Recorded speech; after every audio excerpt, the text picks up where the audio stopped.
¿Cómo tratar a una persona con discapacidad o cómo referirse a una persona con discapacidad, TDAH o autismo? Quédate en este video para que aprendas a utilizar el lenguaje inclusivo, sobre todo si eres profesional o trabajas con personas con discapacidad.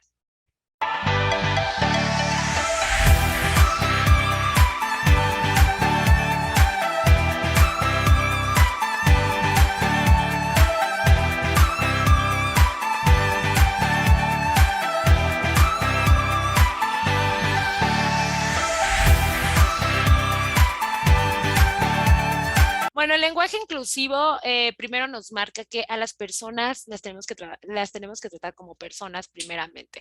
Entonces, si tu amiga Lupita tiene autismo, le decimos primero Lupita, la llamamos por su nombre y después podemos decir su condición. Sobre todo, no es tan necesario decir la condición, pero si tenemos la necesidad de hacerlo, primero ella es Lupita. Lupita, una persona con trastorno del espectro autista. Recuerda, primer tip para el lenguaje inclusivo, anteponer a las personas antes de su discapacidad. Esto es súper, súper, súper importante. Muy bien. Todas las personas con diferentes discapacidades tenemos una terminología específica que es inclusiva y no lastima a las personas ni a su forma de ser o a sus características individuales. Por ejemplo, las personas con discapacidad intelectual no se les dice tontitos, no se les dice retrasados mentales como antes utilizábamos este término. Se llaman personas con discapacidad intelectual o nos podemos referir de esta manera a estas personas que tienen esta condición. Las personas con discapacidad auditiva, que son las que tienen una disminución auditiva o una sordera, aquí, por ejemplo, hay una excepción. A la comunidad sorda sí le gusta que le llamen comunidad sorda, entonces sí podemos referirnos a ellos de esta manera, o personas con discapacidad auditiva, pero no sordito, no disminuido, no de estas formas, o sordomudo, ¿no? Porque los sordomudos realmente no existen, hay una dificultad. El mutismo es una cosa y la sordera es otra cosa totalmente diferente. Entonces, sí es bien importante no llamarlos sordomudos ni mudos, sino pueden ser sordos o persona sorda o persona con discapacidad auditiva.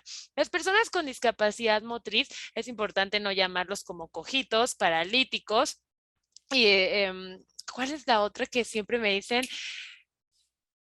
Inválidos, porque realmente le estamos quitando validez a la persona. Lo importante es decirle persona con discapacidad motriz y referirnos así con ella, porque es un lenguaje bastante inclusivo, ¿sale? Aunque hay que recordar que primero decimos el nombre de la persona, ¿sale? Perfecto. Ahora, las personas que tienen discapacidad visual no son ciegos, cieguitos, invidentes, se dicen personas con discapacidad visual. Aunque yo conozco varios amigos que no tienen dificultad con que les digan ciegos. Sin embargo, aquí tenemos que preguntarle a las personas cómo les gusta que las llamen o que las traten, ¿sale? Entonces, eso es súper importante.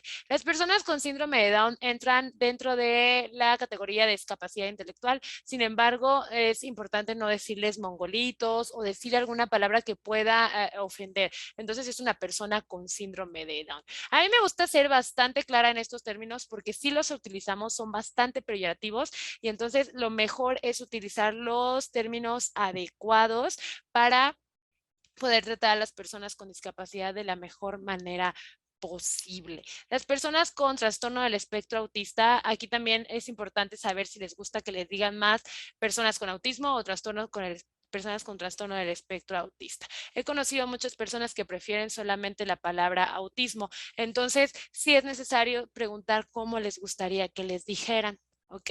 Y bueno, las personas con TDAH generalmente es una situación más invisible, pero también anticipamos la persona, ¿sale? No podemos decirle loco, loquito, hiperactivo, porque eso ya es desvalorizar o quitarle el valor a la persona, ¿ok? Y las personas con discapacidad psicosocial, que generalmente son las personas que sufren ansiedad, depresión, bipolaridad, algún tipo de enfermedad mental, justamente no tenemos que llamarlos locos, loquitos, despavoridos o cualquier frase o palabra específica que tú hayas ocupado de forma coloquial. Lo más importante con estas personas es tratarlo como personas y después poder decir es una persona con depresión.